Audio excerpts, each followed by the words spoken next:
Tov. Erev Tov. Alors, Plutôt, on est au paragraphe 8 du chapitre 13. המוסר הפנימי צועק הוא בקרבו של אדם. Ça veut dire, la morale intérieure de l'homme s'écrit au plus profond de l'homme et lui dit, Ben Adam, Shuva Mavonotecha. Cher monsieur, reviens de tes fautes. Constamment, l'être humain, et à plus forte raison dans le peuple d'Israël, a ce qui s'appelle Irure Teshuva, les pensées de Teshuva. D'où elles proviennent? De Dieu lui-même. C'est Dieu qui nous émet ses messages, on les capte par le biais de notre âme, et on les ressent très profondément, et ça se manifeste par un remords, une volonté de s'améliorer, etc., etc. Et c'est ce qu'on appelle le moussar apnimi, la morale intérieure de l'homme. Très souvent, Chazal, ils appellent ça moussar klayot, la morale des reins. Pourquoi d'Afka les reins? Parce qu'ils savent qu'il y a une relation étroite entre le corps et l'âme, et certaines fonctions de l'âme, bon, sont encore en relation avec certains membres. Du fait que les reins ont comme rôle de purifier constamment le sang de ses saletés, et bien dans l'âme, on a aussi cette capacité de purifier nos comportements et faire un tri constant des actions qui sont adéquates à la nature et celles qui sont contraires contre nature. Quoi qu'il en soit, à Moussar Apelimi, la morale interne de l'homme s'écrit constamment au plus profond de l'âme de l'homme et lui dit, Ben Adam, Shuva Ma'onotecha, fais Shuva de tous tes péchés. לפעמים הצעקה כל כך חומה, עד שהיא מערבבת את כל ההרמוניה של החיים. Là, il peut arriver que le cri est si puissant, si fort, si constant, qu'il commence à troubler l'harmonie de notre vie. De manière générale, il y a un cri constant au plus profond de notre âme, une voix intérieure, et on peut ménager cela. Et si on est quelqu'un de bien, on y prête oreille et on s'améliore. Si on est quelqu'un de pas très réussi, on fait le sourd et on met de la musique à tue-tête pour ne pas écouter cette voix intérieure. Et parfois, elle hurle très très très fortement et on ne peut pas s'en dérober. Alors, il y a deux possibilités. Adam mouchach la'alot mema'alot harukhniyot hagvurot me'erko. Elle appelle, cette voix, à s'élever à des niveaux bien, bien, bien, bien plus élevés que ceux dans lesquels il se trouve actuellement. Et il se dit, c'est irréalisable, c'est pas possible, je suis tellement sale. Mais qu'est-ce qu'elle me veut, cette voix intérieure? Elle m'appelle à m'élever au plus haut de l'Himalaya, alors que je me trouve au plus profond de l'abîme, c'est pas réalisable. Adam mouchach la'alot mema'alot harukhniyot hagvurot me'erko. Ad kedei levases et seder olamo pnimi pour pouvoir fortifier ses fondations et retrouver son équilibre et son harmonie. Valkan la gvura mouchachat la volez. Donc, dans cette situation complexe, euh, il est nécessaire que le courage vienne en notre aide. C'est-à-dire qu'on ait recours au courage et ne pas se laisser faire, se laisser désespérer quant à cet appel qui nous paraît irréaliste.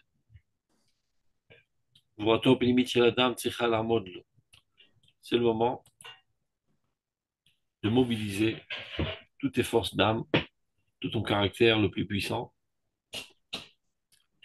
pour qu'il te vienne en aide. Bet kishalon aruach hayoter maro. Alors que tu te trouves dans une situation de désolation totale parfois, de désespoir, parce que quand tu compares ton aspiration profonde et le cri profond de ton âme, à quoi elle t'appelle, et de fait ce que tu es, l'écart est tellement grand que tu dis, laisse tomber, aucune chance, je lève les bras et je me laisse sombrer dans les sables mouvants du désespoir. מפני אומץ הכוח של התביעה המוסרית, לפעמים ממולבל הוא אדם. C'est-à-dire, cette exigence morale qui s'écrit du plus profond de notre âme, parfois amène l'homme à être totalement troublé. Mais non, il ne sait pas comment s'en sortir, parce que lorsqu'il s'analyse, eh bien, il voit qu'il a des midotes, des trunotraot, des vices, c'est-à-dire des traits de caractère totalement tordus, Maasim Raïm, des comportements sales, osés des Torah Moussa, qui sont à l'abandon de la Torah et de la morale. Et tout ça lui fait énormément mal. Mais qui malav? Waou Darko Soucha Basirim. Il voit, Tu veux montrer où on est, s'il te plaît? il voit son chemin entouré d'épines. Il ne sait pas où partir. Il y a des buissons piquants de tout son alentour. En Motsal et Tikkun. Il n'y a aucune issue. Selon son évaluation, il se trouve dans une impasse sans issue. Il ne sait pas comment s'en sortir. Chavoul ou Bidé Acherim El Mahamat. Il est totalement blessé par des forces extérieures et il ne retrouve plus sa stabilité. Al-Mikolele, Or Shemes Daka, Israch. Il le Rav, ne te laisse pas désespérer, renforce-toi, et au contraire, de cette situation complexe et parfois désespérante, etc., d'Afka de cela, la lumière du soleil de la Tchouva va rayonner sur toi et tu retrouveras ta stabilité et ton bonheur interne. Donc, pour résumer, qu'est-ce qu'on a mis dans cette pisca? C'est de quelqu'un qui est attentif, il est à l'écoute de ses exigences intérieures. Parce qu'il y a des gens, malheureusement, qui ont bien longtemps sont mis des boules qui et qui arrêtent d'écouter leur voix intérieure. C'est ce qu'on appelle aujourd'hui Tarbut Rash, la culture, la civilisation du bruit. Je ne sais pas si vous avez remarqué, tout est bruyant. Il y a un boucan infernal, tu vas dans un canyon, il y a toujours une musique. Les gens, ils sont dans leur bagnole, ils mettent toujours la musique à tue-tête. Tout est bruyant, tout est un vacarme constant. Pourquoi c'est comme ça? Eh ben, c'est pour contrer la voix intérieure. On raconte dans le Midrash que lorsque Titus est rentré au Beth Amikdash pour le détruire, il a planté son épée dans le rideau du Kodesh et Kodashim et ça giclait de sang. Avant cela, d'abord, il a des relations sexuelles avec une prostituée dans le Kodesh Kodashim pour l'impurifier. Et après, il a poignardé le, le rideau du Kodesh Kodashim. Et pour le tromper, Dieu a fait en sorte que ceci a giclé de sang. Il a dit extraordinaire, j'ai tué le Dieu d'Israël. Et il était bien content de lui. Après, il fait sa route pour retourner dans son pays d'origine. Il monte sur le bateau. Et voilà que commence à avoir une tempête. Il dit, bah mince, alors, il n'est pas tout à fait mort, ce Dieu d'Israël. Mais a priori, c'est un Dieu marin. Parce qu'il a, à l'époque, au début de l'histoire, il a noyé l'humanité dans le Maboul, c'est-à-dire le déluge. Après, les Égyptiens dans l'eau. Et maintenant, c'est à mon tour. Donc, alors qu'ils viennent avec moi faire un duel sur le terrain, on verra qui est le plus fort. Et il est en plus orgueilleux, ce Titus, veut combattre Dieu. Alors une voix céleste retentit, lui dit, Racha ben Beno chez les Racha, salopard, crapule, fils du fils de Esav Racha. Avant de vouloir faire un duel avec moi, je t'envoie une petite bébête et va combattre contre elle. Donc il a envoyé une petite moustique. Zzt. Et la moustique lui rentrait par le nez et a commencé à manger son cerveau. Alors évidemment, une migraine intense, il ne sait pas quoi faire, il a très mal à la tête.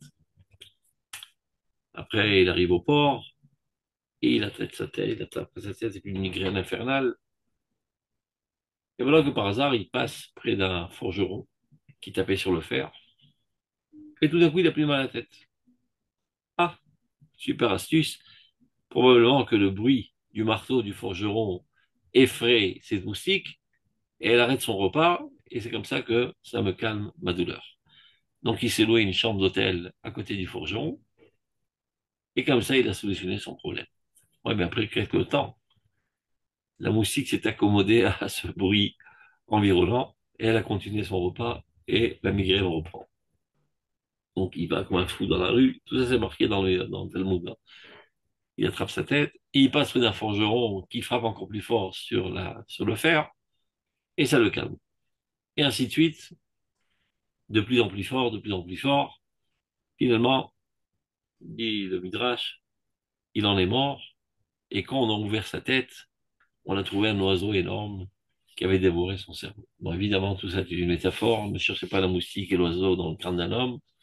C'est une métaphore pour dire qu'il y a un cri constant de l'âme qui dit, cher monsieur, reviens à ton origine, reviens à ta nature, reviens au divin qui est ta nature.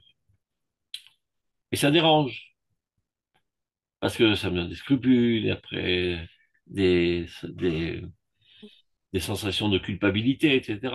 Que puis-je faire pour arrêter d'écouter cette voix insupportable? Ben, j'ai qu'à faire un bruit extérieur encore plus fort. Et c'est ce que fait la civilisation actuelle. Pour être épargnée de la morale interne qui crie constamment vers l'homme et l'appelle à retourner vers sa nature, eh ben, elle met le volume à tue-tête constamment pour ne pouvoir s'écouter. Et surtout ne pas rester seul une seconde. Toujours être en société, toujours être dans le bruit, dans le vacarme, pour que Chaz et Shalom, je ne sois pas enquiquiné par cette voix interne qui me dit reviens à ton origine naturelle, propre et pure. C'est la civilisation actuelle. Mais c'est pas une solution parce que finalement, ceci te dévorera et te mettra à mort et tu n'auras jamais de paisibilité. Cet oiseau grandira dans ta tête. C'est un machal, évidemment, c'est une métaphore avec un enseignement très très important. On dit le Rav Kook, il y a toujours cette voix qui crie, mais des fois elle crie très très fortement. Et elle t'appelle à t'élever à des niveaux très très très hauts. Et tu dis, mais j'ai aucune chance, aucune chance. Laissons tomber. Je ne veux plus écouter, c'est infernal cette voix. Non, non, renforce-toi, arme-toi de courage, et tu verras que tu passeras peut-être un certain moment amer de guerre interne, mais finalement, tu feras victoire, et tu te retrouveras dans une situation bien meilleure, plus haute, plus pure, plus sainte, avec une nouvelle stabilité et une nouvelle harmonie dans ta vie. Top. Pisca, tête. Ali el Adam, ni pene ameniot yeshlo la teshuva. Très souvent, on décide de faire des choix et on se fait une liste de tous nos problèmes. J'ai fait ceci, j'ai fait cela, j'ai blessé mon copain, j'ai vexé mon ami, etc. Une liste interminable de problèmes. Et quand je commence à graduer mes problèmes, je vois qu'il y a des problèmes qui, à mes yeux, sont insurmontables. Il n'y a pas de réparation possible. Alors je pourrais arriver à la conclusion de dire, si de toute manière, je n'arriverai pas à tout réparer, à quoi bon essayer de réparer quelque chose? Je serai de toute façon condamné à être un sale type. Grosse erreur, dit le Rav. Alors voilà la stratégie de combat qu'il préconise. Surtout ne sois pas effrayé de tous les empêchements que tu as à ta teshuva. Quels peuvent être les empêchements? J'ai assassiné quelqu'un, par exemple. Mais il est mort. Je peux avoir des remords encore 100 ans, c'est pas ce qui va le remettre sur pied. Au Chaz de Shalom, quelqu'un qui aurait eu des relations sexuelles avec une femme mariée et qui est né un enfant mamzer. Je peux pas le faire rentrer dans le ventre de sa mère. C'est irréversible, incurable ce problème. Ou bien je voulais de l'argent et je l'ai dilapidé, j'ai pas de quoi rendre. Avec tout ma bonne volonté, je me dis mais j'ai aucune chance. Je pourrais jamais récupérer encore 1 million de shekels. J'ai tout bouffé, je suis allé en vacances avec, j'ai pris des avions, etc., etc. Donc c'est foutu. Donc foutu pour foutu, autant continuer à m'amuser et terminer ma carrière comme ça en tant que foutu. Non, il aura. Ali Bael Adam Ipene Mignon Yeshlo ala Teshuva. Surtout ne sois pas effrayé des entraves que tu as à ta Teshuva. Fais-nous ma Teshuva Kachalo, même si c'est très difficile. Comme par exemple, Il venait de Varim chez Madame Lachavero. Et ça, ce sont les problèmes les plus difficiles. La Avérote envers autrui. Envers Dieu, c'est beaucoup plus cool. Parce que Dieu, il est miséricordieux, il est sympa, il est cool. Donc je demande pardon sincèrement et l'histoire est terminée. Mais quand j'ai vexé quelqu'un en public, ça c'est un sacré paquet à réparer.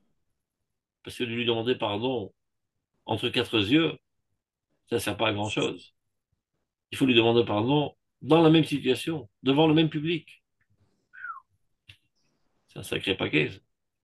Il faut des forces de caractère pas très communes, de se tenir debout devant tout le monde. Messieurs, dames, il y a un mois, je l'ai maltraité devant tout le monde. J'en ai des remords. Je lui demande des excuses, d'abord des excuses à Dieu, d'avoir enfreint sa volonté, et à lui spécialement, et je demande qu'il me pardonne. Il faut le faire, un truc pareil. Une fois, j'étais dans une telle situation, c'était un Shabbat, Erev Shabbat dans une synagogue, et bien, quelqu'un l'a fait devant mes yeux. Il s'est levé sur la teva, il dit, Hatat il Elohim Israël, Ploni, il a demandé pardon. Une autre fois, j'étais dans un autre événement semblable, c'est quelqu'un qui avait enquiquiné une personne pendant très longtemps, et finalement, cette personne est morte.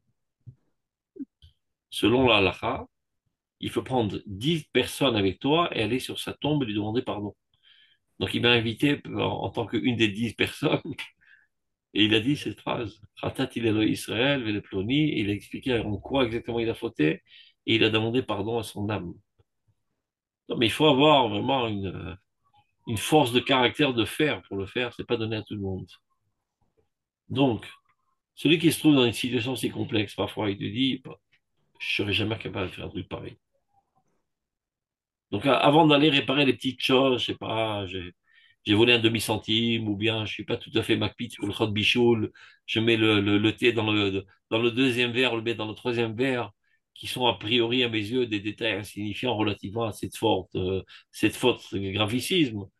Je veux dire, mais qu'est-ce que je m'occupe des petits détails alors que j'ai un sacré paquet de fautes là, incontournables. Alors laisse tomber. Non, dit le Rav. Ali et la dame, ne sois pas effrayés de toutes les entraves que tu as là-dessus. Même si la tchouva est très difficile, à cause de choses comme par exemple entre toi et autrui. Même quand il n'y a aucun prétexte. Quand il y a un prétexte, tu dis c'est pas réalisable. Je sais pas, j'ai assassiné, il va pas, il va revivre. J'ai fait un mamzer, je peux pas le rentrer dans le ventre de sa mère.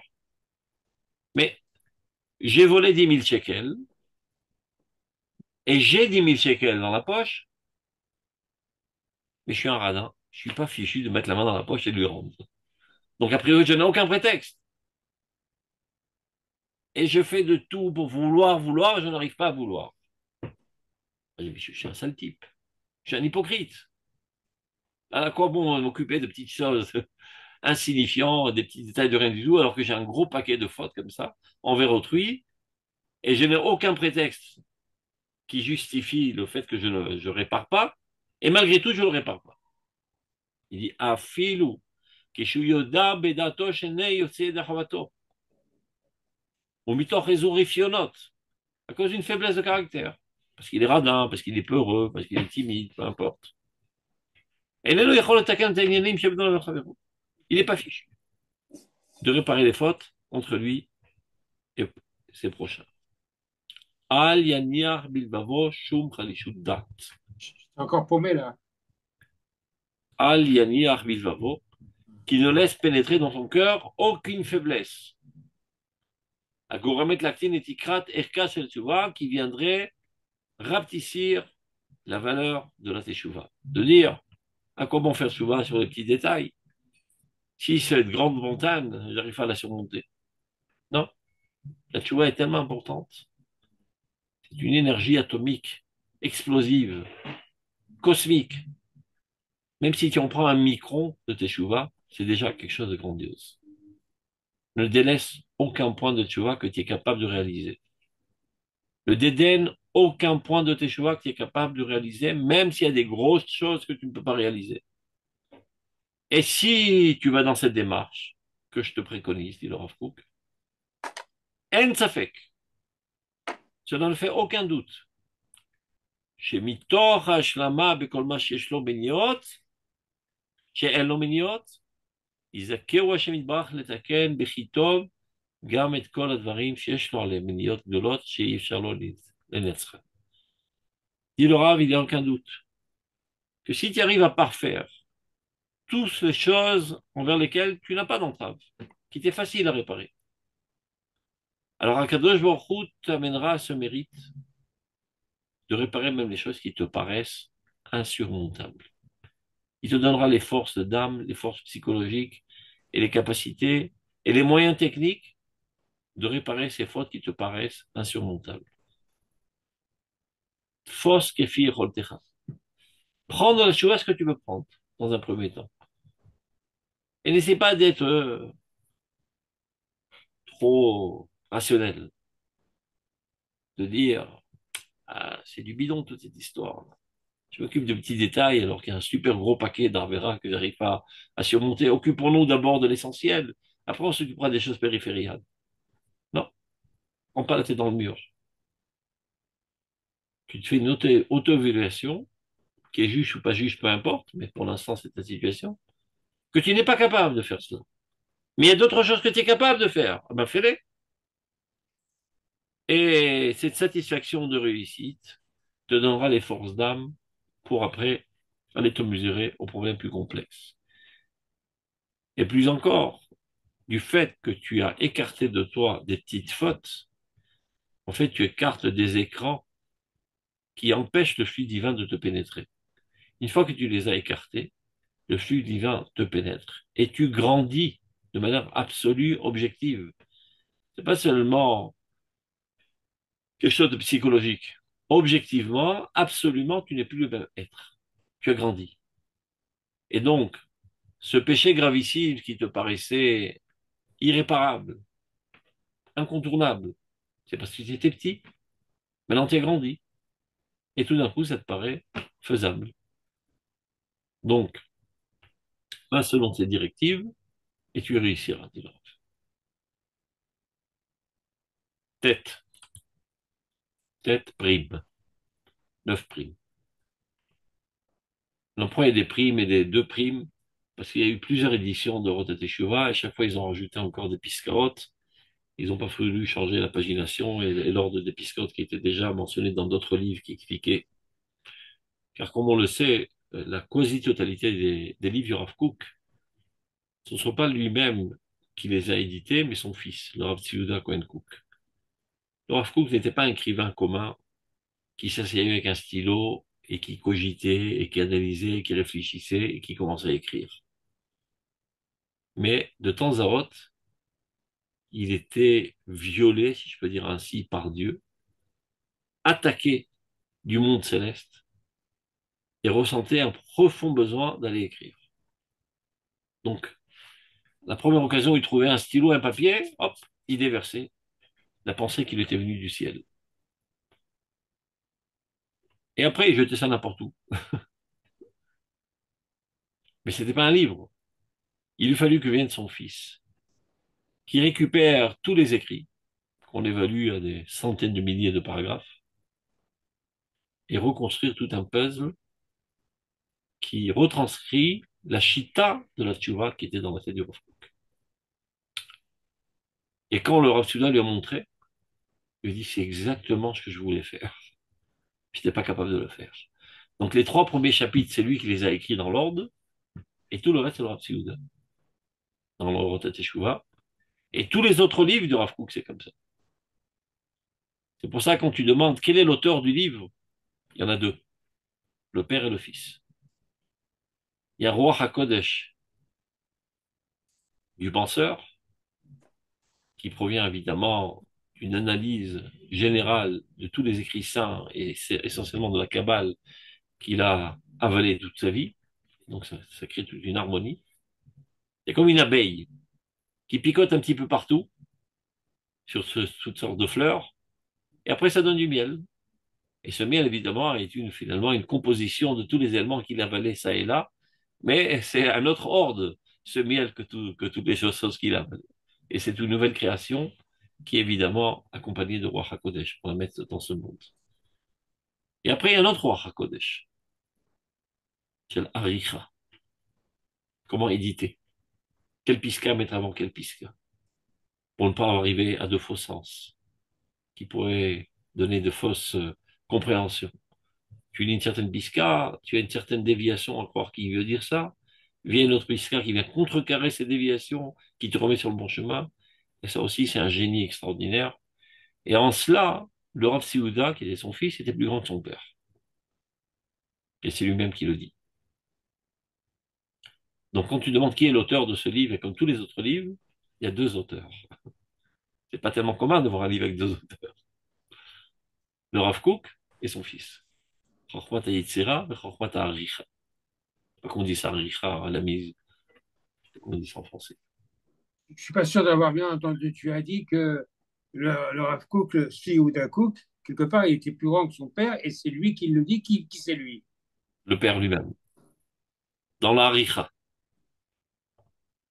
Vous savez, ça paraît bizarre. Par exemple, on rencontre dans la Bible que lorsque Elion Navi est monté en corps et âme dans son calèche de feu au ciel, son élève, Elisha, il lui fait une dernière demande. Il dit, qu'est-ce que tu veux que je te donne avant de partir? Pishnaim beruchacha. Je veux voir le double de ton esprit. Un petit peu odieux de demander une telle chose à son rabbin. Et surtout au moment où il va mourir. Comment tu oses être le double de ton rabbin? Dans Avarat HaMesarim, dans la capacité de transmettre le message. C'est-à-dire, il se peut, on va parler Stam de manière numérique, que Elia Onavi se trouve au niveau 1 million. Mais il n'est capable de transmettre que 1000. Alors qu'Elisha, il se trouve à un niveau que 100 000, c'est-à-dire un dixième de son rab. Mais lui, il est capable de transmettre 10 000. Donc il s'avère qu'il est plus grand que son rab dans la transmission des messages. C'est un autre don. Il y a un don de compréhension et un don de capacité d'expliquer les choses, les clarifier et les intérioriser dans l'âme de tes auditeurs. Et en cela, il était plus grand. Et le Rav Studa, c'est pareil. D'ailleurs, du point de vue historique, il n'y a qu'à voir. À l'époque du Rav Kook, ben, sa yeshiva, c'était une dizaine de vieillards, de Talmidei Chachamim, tzadikim et grands, standards, ce qu'on appelle, comme aujourd'hui, les Haredim, mais qui n'ont rien compris et totalement rien compris à la Torah du Rav Kook. Rien. Lui, il a compris des choses extraordinaires qui vont faire une révolution mondiale. Ses élèves les plus proches, qui étaient dans sa yeshiva, n'ont rien compris ce qu'il racontait. Et quand le Rav Souda a pris la yeshiva en main, bon, au début, il avait donc les mêmes élèves de son père, ça n'a pas marché, parce qu'ils appartiennent à la génération précédente, avec leur conception figée, qu'il est dur de briser pour en mettre de nouvelles. Donc il a attendu avec patience, jusqu'au jour où la première promotion de la yeshiva tichoni du Rav Neria est arrivée finalement à la classe de terminale, et avant d'aller à l'armée, ils se sont dit, on va étudier la Torah. Et il n'y avait pas à l'époque de yeshiva sioniste, ça n'existait pas. Alors là, Souda le dit, venez chez moi. Top. Et c'était pas des gens qui étaient des gens en Torah et qui étaient habillés avec un chapeau et un costume, ils étaient en t-shirt, en petites sandales, etc. Avec un bonnet de Tumble, s'il s'appelle. Il les a pris en main, mais il a fait quelque chose d'assez surprenant. C'est qu'ils étaient dans la même salle que les autres. Donc il y avait deux pièces dans cette yeshiva et une porte communicante. Il a fermé la porte à verrou et il a interdit aux vieux de parler avec les jeunes et aux jeunes de parler avec les vieux. C'est quoi cette dictature, ce qu'on va dire? Pour les protéger des influences, des conceptions d'antan et qu'ils soient une page toute propre sur laquelle on peut écrire une nouvelle conception. Ce n'est qu'alors qu'ont commencé les premiers élèves du monde à comprendre la Torah du Rav. Des fois, il y a des blocages psychologiques parce qu'il y a des conceptions qui prennent déjà place dans ta mémoire et rien d'autre ne peut pénétrer à sa place. À moins que tu sois quelqu'un de très très modeste qui est prêt à t'effacer totalement pour donner place à autre chose. Mais comme c'est pas dans le commun des mortels, donc il fallait reforger une nouvelle génération à zéro. Et donc on voit que finalement, celui qui a réussi à diffuser la pensée du Rav Kook, qui aujourd'hui se propage chez des centaines de milliers de personnes, c'est le Rav Souda, pas le Rav Kook lui-même. Donc lui, c'est le penseur qui a réussi à faire descendre dans ce monde des lumières, des mondes célestes, un niveau de prophétie très très très haut. Mais dans la capacité de transmission, son fils était plus grand que lui. Et même dans Là, on est dans les années 70, c'est ça? 70? le père, il est mort en 1935. Non, je te parle, les yeshivas, les deux classes, les harim d'un côté, les Ah, je nouveaux. ne sais pas exactement quand il a pris l'équivalent en main, à mon Dans avis. la, dans la naissance du mouvement lui-même, c'est par Rav Sufi Cook, c'est les années 70, non? Je ne sais pas. Il avait, je suis pas très fort en Mishpachot. Après, bon, Enfin, bref, putain, une chose, bon. peu importe. En tout cas, on a compris le Ryan. Tov. Donc tout ça, c'était juste une remarque technique pour dire pourquoi il y a des primes et deux primes, etc. Parce qu'au fur et à mesure, ils ont trouvé d'autres écrits, ils ont rentré dans de nouvelles éditions. Ils ne voulaient pas tout rechanger parce que ça a été repris dans d'autres livres. Donc, il dit comme ça. Elle que teshuva, mais kol minyan ruchani kalachot yeshbit. Ne jamais empêcher la teshuva à cause d'aucune entrave, qu'elle soit spirituelle ou matérielle. Matérielle, on l'a dit. Tu as volé de l'argent, tu pas l'argent de quoi rendre. Spirituel, j'ai pas le cran de le faire. Alors si c'est comme ça, laisse tomber. Non, il dit le Rav. N'empêche pas de faire ta teshuva. אפילו כשהוא רואה שאיננו שב מכמה עניינים, שם עליהם שוב התנצלות. Bien qu'il se rende compte que finalement, qu'il ne fait pas de tchouva, même dans des choses dans lesquelles il n'a aucun prétexte, aucune légitimité. Il a la possibilité technique de le faire, il ne le fait pas quand même. Tu dis, bah mince, c'est un hypocrite, c'est un sale type ce mec. Non, il est très sincère. Bémet, il a une envie folle de retourner à Dieu. Il a un frein psychologique qu'il n'arrive pas à écarter. C'est pas pour autant qu'il doit se suffiser, pas pour autant qu'il doit désespérer. Mikol makom, yeshuv et tshuva, mikol mashilibo, nodvo leshuv. Quoi qu'il en soit, malgré tout cela, ben, ce qu'il fasse teshuva dans tous les domaines dans lesquels son cœur le dirige. Il y a certaines choses pour lesquelles il sent une attirance. Il peut les faire avec joie. Et il n'a aucun frein à les faire. Mais vas-y, fais-les. Ouais, mais j'ai un truc énorme. Une faute très gravissime. Et ça, c'est un petit truc de rien. Fais-le. C'est pas tellement en adéquation avec la pensée européenne, tout ce qui est dit là. Il faut être intègre avec soi-même, etc., etc. Non, prends ce que tu peux prendre. Et ceci te sauvera. Prends ce que tu peux prendre. Très souvent, les gens, ils rigolent d'autres personnes. Ah, regarde, moi, celui-là, il met les titillot, mais tu n'as pas vu toute la révérote qu'il fait à côté de ça. Non, tu as raison. C'est pas logique, c'est pas rationnel, c'est pas normal. Et alors, il a envie de mettre les titillot. Quand il met les titillot, il se sent baigné dans la sphère divine. Bien qu'il est sale. Et il sait qu'il est sale. Tu n'as pas besoin de lui dire, il le sait très bien. Alors, lui dis pas, sois pas hypocrite. Si déjà tu fais autant d'avérotes, alors enlève-moi cette titillot, enlève-moi cette kippa. Non, il veut mettre la kippa. Ça te dérange? T'as qu'à pas le voir. Il se sent proche de Dieu quand il met la kippa. C'est son moyen d'exprimer son approche de Dieu, son envie sincère de se rapprocher de Dieu. Donc toi ne le dédaigne pas, et ni non plus ne te dédaigne pas quand il y a un tel comportement. Parce qu'à vrai dire, soyons francs, tous nous péchons tous les jours. Ça n'existe pas un être humain qui fait que le bien, qui ne faute jamais. Et même quand il fait le bien, dans son bien, il y a toujours une faute. Il y a toujours un manque. C'est pas un million pour cent pur. C'est toutes sortes de considérations, d'intérêts parfois, etc. Tu viens aider quelqu'un qui est dans la détresse, d'un élan de cœur pur. Après, tu dis, il va savoir, la vie, c'est une roue qui tourne. Une fois, lui, il est en haut, moi, je suis en bas. Une fois, moi, je suis en bas, lui, en haut. Quand je serai dans la détresse, il viendra à mon secours. Espèce d'idiot. Tu as sali ton comportement. Non, mais ça arrive. Que peut-on faire? En tzadik v'adris c'est tov velo echeta, gamba tov. Alors, si c'est comme ça, laissons tous tomber. Puisque personne d'entre nous n'est parfait, alors laissons tout tomber. Non, dit le Rav Kook. Il y a des choses que tu es capable de faire de manière sincère. Eh ben, fais-les. Les autres, tu n'es pas encore capable. Ça viendra. Et surtout pas, surtout ne tombe pas dans ce piège pseudo-rationnel de dire ou tout ou rien. Là,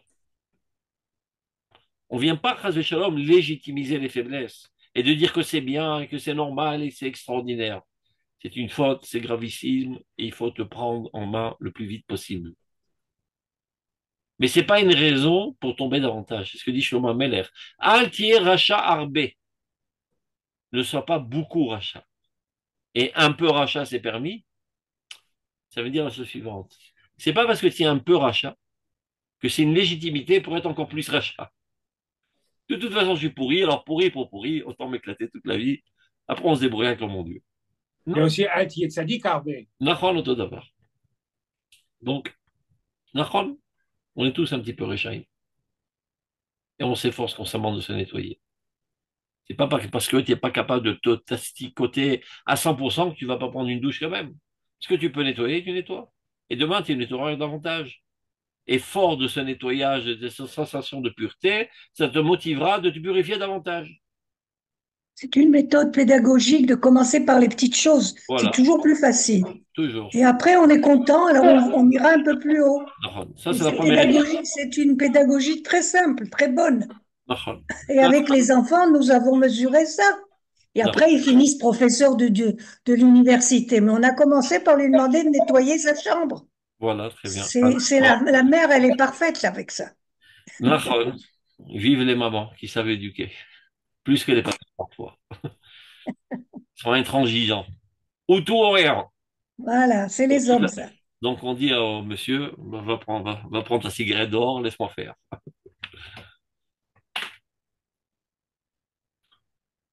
C'est pour ça que on doit se marier. L'homme, il Pour est, équilibrer. l'homme, il est trop rationnel. Mais pas tout avance par le rationnel dans ce monde. Donc, Yesod Teshuvah, encore un conseil. Je vous ai dit qu'à partir du chapitre 13, ça descend dans des directives très précises, dans des situations complexes que nous rencontrons tous. Alors que les 13 premiers chapitres, c'était la théorie grandiose de la Teshuvah. Maintenant, on passe à l'action, à la mise en pratique. C'est les mathématiques appliquées maintenant. Le fondement de la Teshuvah doit être d'abord et avant tout sur le futur. Avant de commencer à introspecter ton passé qui est assez sale pour la plupart d'entre nous et qui risquerait de te décourager, prends des résolutions quant au futur. Supposons que tu étais un type de personne qui n'arrêtait pas de vexer tout le monde à droite et à travers, lancer des blagues mal placées, etc. Donc, sur ton chemin, tu as blessé et tué pas mal de personnes dans ta vie. Maintenant, va les chercher et va leur demander pardon. Il n'y a aucune chance. Je ne réussirai jamais. Même si je les trouve, miraculeusement, je n'aurai pas le cran de le faire. Mais il y a quelque chose que tu peux faire. C'est de clouer ton bec à partir de maintenant. Prends garde d'arrêter de blesser les gens. Ça, tu peux le faire. Le futur, il est encore tout vierge, tout propre. Le passé, il n'est pas toujours très propre. Donc, n'essaie pas d'aller à la guerre contre le plus grand soldat. Prends d'abord un petit soldat, tu le tues. Comme on dit, Orgim, Turki, Echad, Echad. À l'époque, c'est comme ça qu'ils disaient. Les Turcs, il faut les tuer un par un. Après, c'était les Britanniques. Mais non, c'est les mecs de Gaza, etc. Para, para. Vache par vache. Donc, Yesod HaTeshuvah tzarich l'olam liyot munach al hatikun shel ha'aba. Il faut d'abord, avant tout, t'occuper du futur. Le futur, c'est facile. Et même dans le futur, encore un sous-tri. ובתחילה לא ישים כל כך לעיקר מעכב כל דבר עבר. Dans un premier temps, quand tu décides de faire tchouva, ne mets pas trop en évidence la réparation du passé. Kim yavo miyad la'asok betikun ha'avar. Si tu viendrais directement vouloir réparer le passé, imsa meniot rabot, tu trouveras une infinité d'entraves et d'empêchements. Celui-là, il est trop aucune chance, il demandera jamais, il me pardonnera jamais. Celui-là, il est comme ceci, celui-là est comme cela, celui-là, je l'ai trop vexé, celui-là, j'ai vexé en public devant 100 personnes, ils sont tous éparpillés, aucune chance. Mais qui sont, c'est la galère. Viu, darke, ateshuva, vekirot Hashem, kashim lefanav. Alors, les cheminements de la teshuva et la proximité de Dieu deviendront trop compliqués à réaliser. Avad, bioto, asuk, behemet, leteken, et donc, si véritablement tu veux t'adonner à réparer tes actions, et tu commences d'abord par le futur, d'avoir mouftah, encore une fois, promesse du Rav Kook, et il sait de quoi il parle. D'avoir mouftah, sois assuré, shiazru minashamayim, que du ciel on viendra t'aider. Gamken la takanatava, pour réparer aussi le passé. Je ne sais pas comment Dieu va le faire. Il y a quelqu'un, par exemple, que tu as vexé en public et tu n'oses pas lui demander pardon. Il n'y a aucune situation que tu envisages de possible. Et comme par hasard, je sais pas, Dieu va faire en sorte qu'il y ait une rencontre comme ça, d'un coup, face à face, tu te trouves face à lui et tu lui demandes pardon sincèrement et il te pardonne de tout cœur. C'est Dieu qui a fait ça. En récompense à ton effort dans des choses qui étaient d'abord réalisables. Il viendra en ton aide. Comme il est dit dans la Gemara, Pitruli petar kechudo shel mahat, ve'neftach lachem kepitro shel ulam. Ouvrez-moi une petite ouverture, comme le trou d'une épingle. Et moi, je vous ouvrirai des portes, des portails d'une grande salle. C'est-à-dire, on commence un petit effort, comme la traversée de la mer Rouge, et la mer s'ouvre. À propos de cette histoire de l'affaire de, comment il s'appelle celui-là, j'ai oublié son nom, Nachshon Ben Aminadav, il y en a qui pensent que dès qu'il avait les pieds dans l'eau, ça a ouvert l'eau et ça a fait un tunnel jusqu'à l'autre côté de l'autre rive de la mer. C'est pas ce qui est marqué. Il est rentré dans l'eau. Jusqu'à que l'eau est arrivée à son nez. Et alors, C'était alors.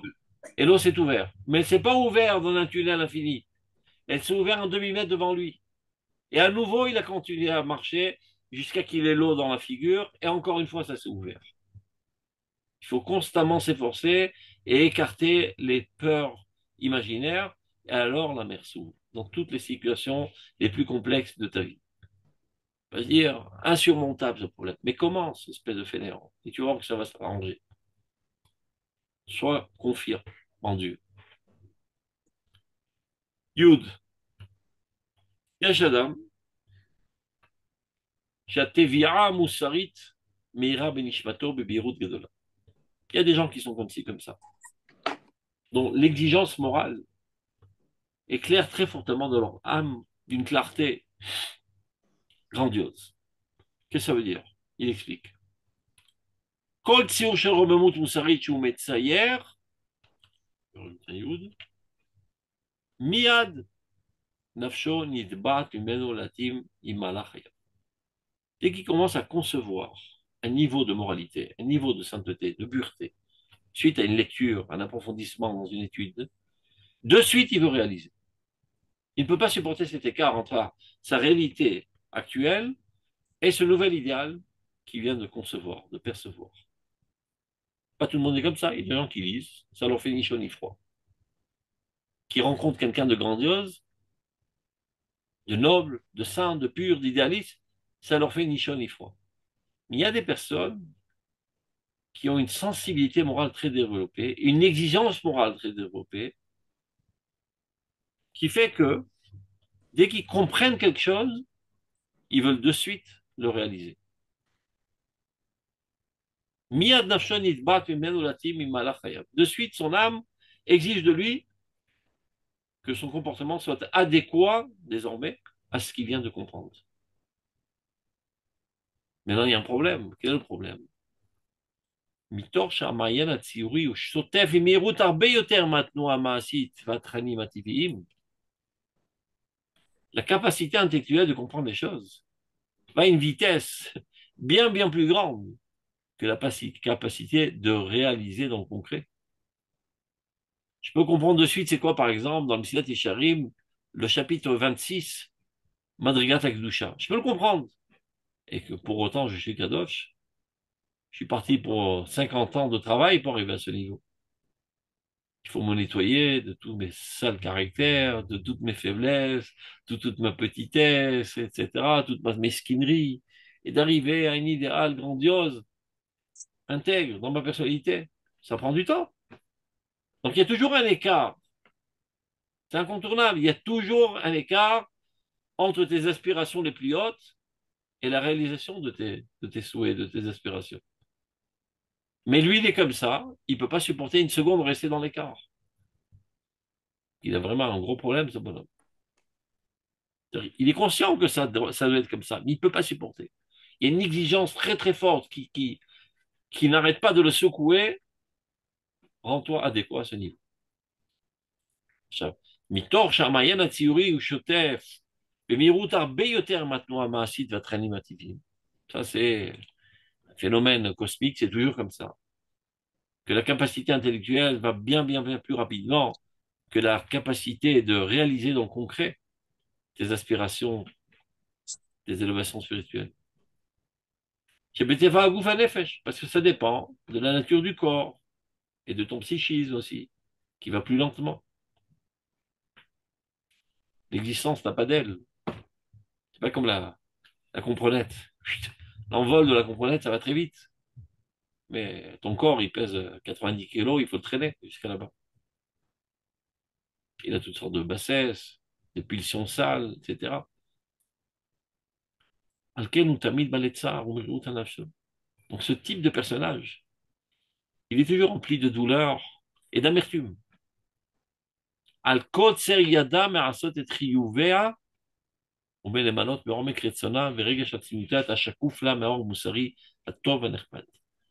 son incapacité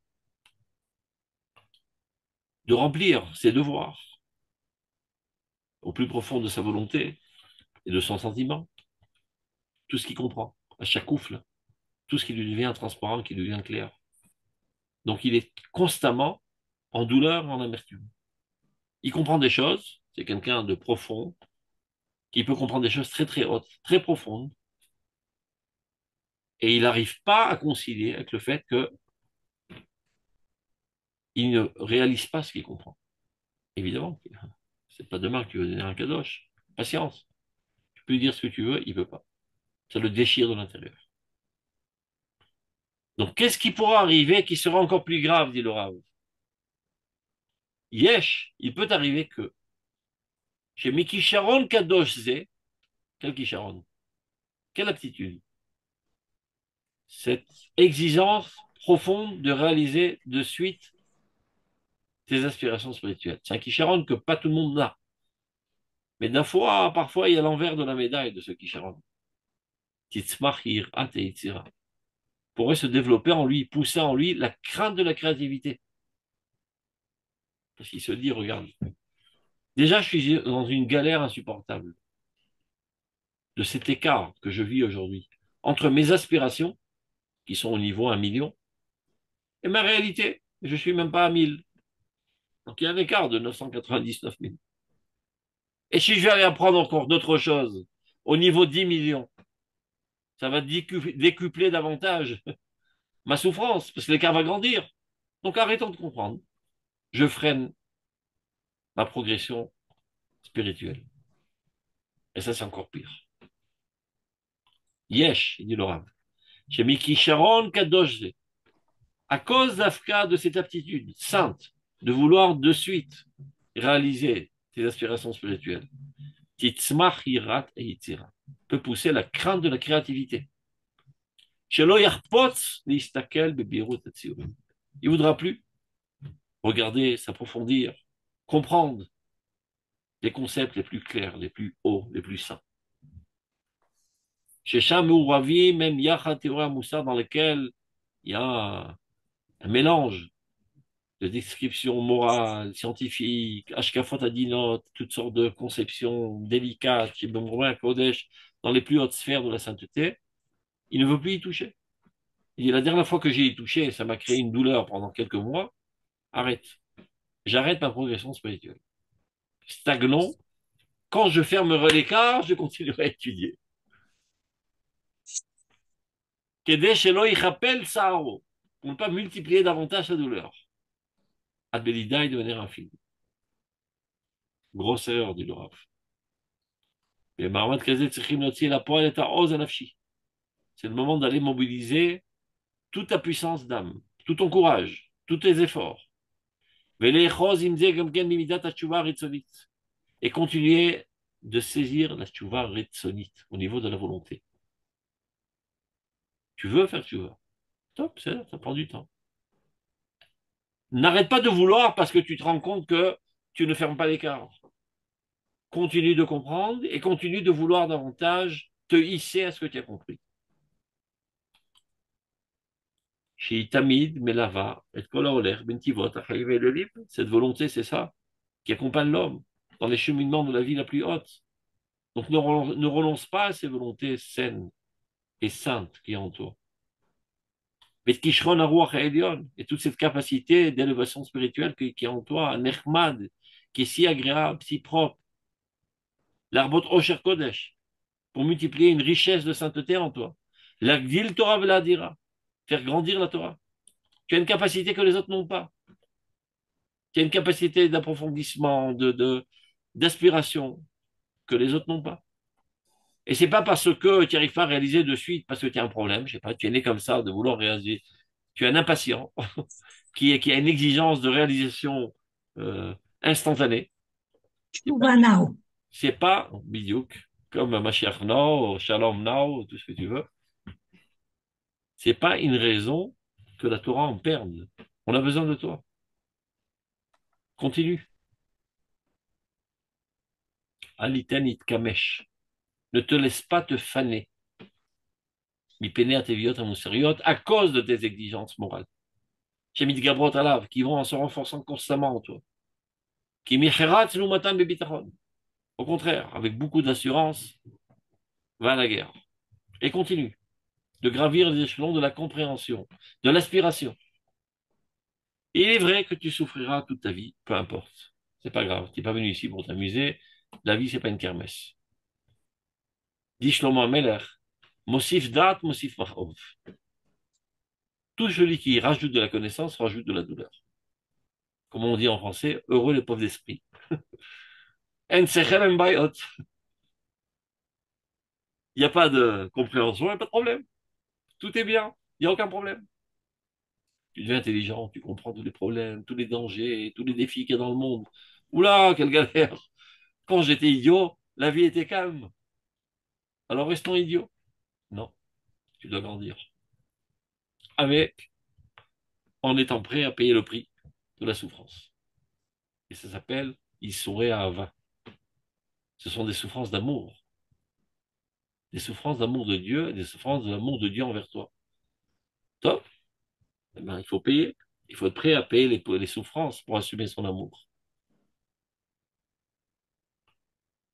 Regardez, comment qu'on appelle l'approche de Dieu? Tsimaon Lachem, la soif en Dieu. Et plus tu bois de la divinité, plus tu en es assoiffé. Mais Dieu, quand tu bois, ben, c'est bon. Tu n'as plus soif. Plus tu en bois, plus tu en es assoiffé. Imaginez qu'un élève dise à son rabbin, cher rabbin, avant de rentrer dans l'Yeshiva, j'avais une soif intense de Dieu. Depuis que j'ai étudié avec vous, c'est fini, j'ai plus soif. Mais le rabbin, il se tire une balle dans la tête. S'il a réussi à éteindre sa soif. Plus tu en bois, plus tu en veux. Eh ben alors, je restais toute ma vie assoiffé. Ben, cet assoiffement lui-même est une satisfaction incommensurable. D'être en situation de soif de Dieu. Parce que des idiots dans ce monde, ils sont en situation de soif de Coca-Cola, ou de drogue, ou de toutes sortes de saletés. Heureux celui qui est en soif de Dieu constante et qui souffre de cette soif, qui ne peut jamais, je sais pas comment on dit ça en français, S'assouvir. Hein, comment on dit? Assouvir. S'assouvir. Assouvir cette S'assouvir. Chez Meora, chez le Torah, donc les craintes ne sont pas apeurées de cette Torah qui te crée ce malaise, cette souffrance, etc. À cause de l'écart qui va grandissant constamment. Chez Meora, chez le Torah, Yerzirenu Tamid Lemutav. La lumière de la Torah, qui est la lumière divine qui se trouve dans la Torah, elle te bonifiera. Et il n'y a pas d'autre solution. Ça veut dire, si on veut parler de manière quantitative, tu te trouves au numéro 100. Et maintenant, tu as compris le numéro 10 000. Tu dis, attends, attends, attends. Quand j'arriverai à 9 999, je commence à étudier la suite. Non, non, non, non. Si tu veux arriver à 10 000, étudie 100 000. C'est comme ça que ça marche. Le corps, il traîne pas toujours. Tu as 10 000 de compréhension, tu as 100 dans ton réel concret de journalier. Tu veux arriver vraiment à 10 000, étudie 100 000. Et quand tu arriveras à 10 000 et tu veux progresser, étudie 1 million de hauteur. Et toute ta vie, il y aura un déphasage entre tes aspirations, tes compréhensions et ce que de fait tu es. Mais entre-temps, tu grandis, tu vois bien. Une fois, tu étais tout petit comme ça, tu n'avais que 10.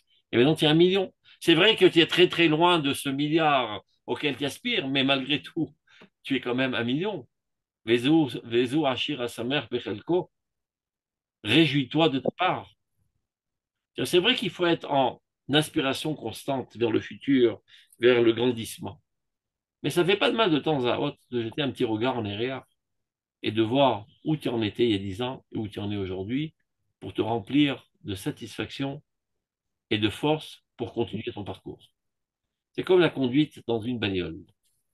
Il y a le pare-brise qui nous permet de voir de l'avant, mais il y a aussi le rétroviseur dans lequel on jette un petit coup d'œil de temps à autre. Et c'est comme ça qu'on progresse dans la vie. Donc constamment, ce que tu dois voir, c'est l'idéal auquel tu dois accéder. Et tu vois combien tu es loin, et c'est ça ce qui te motive à avancer. Mais si tu ne fais que voir toujours de l'avant, tu risquerais de désespérer, de dire, bah, je suis très loin de l'objectif, j'y arriverai jamais. Je fais du surplace. Eh ben non, tu ne fais pas de surplace. Jette un coup d'œil dans votre viseur. Regarde où tu étais il y a 10 ans, où tu étais il y a 20 ans, où tu en es aujourd'hui. C'est rempli de satisfaction. Tu es riche. Les Achir, sa mère, Bechelko, c'est pas seulement en bien matériel, c'est aussi en acquis spirituel. Qui micherat c'est au matin bebitachon. Chez Meora, chez le Torah, yerzirenu tamid lemutav. La lumière divine qui se trouve dans la Torah, c'est elle qui est effective et qui te fait grandir. Donc n'y renonce pas. Mais Tsura yoter leuna, de la manière la plus grandiose. C'est-à-dire tous tes remords et tes résolutions, c'est bien sympa tout ça. Mais le moteur essentiel qui fait avancer dans la vie, c'est la lumière divine qui se trouve dans la Torah. Donc surtout, n'y renonce pas en te disant, je suis passé haut, je suis passé pur, je suis loin de l'objectif, etc., etc.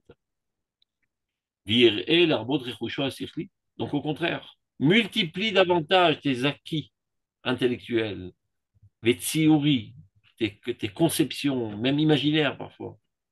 Becherut aneshama, en toute liberté. Elle ne te met pas des menottes, ne te met pas des limites. De dire non, je suis encore très loin, attendant un petit peu, freinons un petit peu. Aucune limite, aucune menotte. Tout ce que tu es capable de dévorer de la connaissance de Dieu, fais-le. Becherut aneshama, de liberté d'âme, à Yoter Mesugolalo, qui lui est totalement adéquate. C'est un type comme ça, un genre de type qui a une capacité de compréhension et d'aspiration réelle et sincère, que pas tous n'ont. Et si tu es comme ça, c'est pas par hasard, c'est pour le bien du peuple d'Israël. Et c'est pas pour ton petit confort personnel que tu vas faire manquer le peuple d'Israël de tes capacités, de son enrichissement du peuple d'Israël par ton existence. Et une responsabilité collective. Va l'Ifra libre et que son cœur n'ait aucune crainte. Et il termine par un pasouk, toujours pour imager. Il y a les mini tzadik chesed. Quand un tzadik me frappe avec une halom, un coup de matraque sur la tête, je considère ça comme du chesed. Parce que je sais qu'il fait ça pour mon bien. Je suis pas rancunier. Quand un idiot me frappe, bon, je comprends que ça vient d'une source impure. Mais quand un tzaddik me frappe, c'est-à-dire en fait, il me pique pour avancer, je l'aime davantage. Je lui suis redevable. Et là, c'est qui le tzaddik? C'est ta conscience interne. ton âme. Je te dis, bonhomme, progresse. Ouais, mais ça me crée un malaise, et de l'écart, etc. Chesed. V'yochecheni shemen rosh. Et même les coups qu'il me donnent sur la tête, c'est-à-dire les réprimandes, c'est comme un pansement. Alien Hiroshi. C'est pas une raison que j'ai essayé de fuir les coups. Je peux vous parler d'une expérience personnelle, je ne vais pas tellement parler de moi, mais mon Rav, le Rav Zuckerman, c'est-à-dire le Kadosh, le Bracha, je le considérais toujours comme quelqu'un avec une fourche en main à te piquer dans les fesses. Et je me suis ramassé des claques. Et c'est l'homme que je l'ai plus aimé de ma vie. Grâce aux claques qu'il m'a donné. Donc il ne faut pas avoir peur des gens qui te réprimandent, d'autant plus quand tu sais que ça vient d'une source très très très pure. C'est par amour qu'ils te réprimandent. Donc si c'est comme ça concernant un homme, à plus forte raison quand c'est ton âme qui te réprimande. Sois pas rancunier envers ton âme. Elle ne veut que ton bien. Elle veut te faire progresser. Sois à l'écoute de ton âme. Même si ça fait mal, même si tu vas passer un mauvais quart d'heure, etc. Peu importe. Tu en sortiras grandi finalement. Tov, kol tov lachem. Shalom, shalom. Shabbat Shalom. Merci beaucoup. Shalom. שלום Merci וברכה. beaucoup. תודה רבה, שבת שלום. תודה רבה. יישר כוח. Merci beaucoup. Shalom, shalom. Merci d'avoir visionné cette vidéo. Je vous invite à vous abonner à notre chaîne InMode pour plus de replays, de conférences, de cours, d'interviews. Cliquez sur le bouton juste ici et vous êtes abonné à l'InMode. À très bientôt.